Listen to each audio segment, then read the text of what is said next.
Sir, report দেখে কি বুঝলেন? আপনার স্ত্রীর বাচ্চা হবে। আপনি সত্যি বলছেন স্যার? আমার স্ত্রীর বাচ্চা হবে? হ্যাঁ, কিন্তু ছোট্ট একটা অপারেশন করতে হবে। অপারেশন করতে হবে? কোনো সমস্যা নেই, আজকে অপারেশন করে আজকে বাড়িতে যেতে পারেন। বৌমা, তুমি কেন কাজ করছো?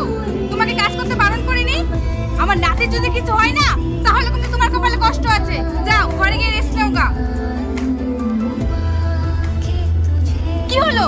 যাও।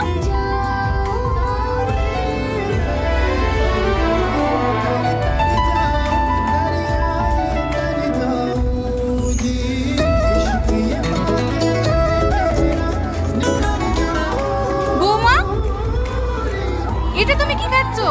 এতে তো আমার নাতির ক্ষতি হবে। এটা আমাকে দাও, তুমি ফল খাও।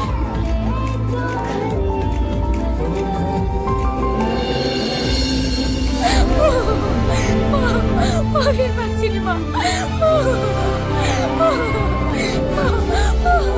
হ্যালো বাবু, তুই কোথায় আছিস? তাড়াতাড়ি বাড়িতে আয়, বৌমাকে হসপিটালে নিয়ে যেতে হবে।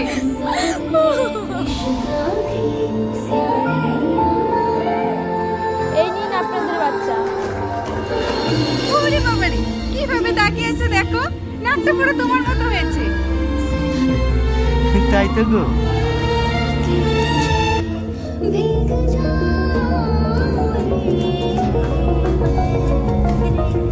স্যার, আমার ছেলে কেমন আছে স্যার?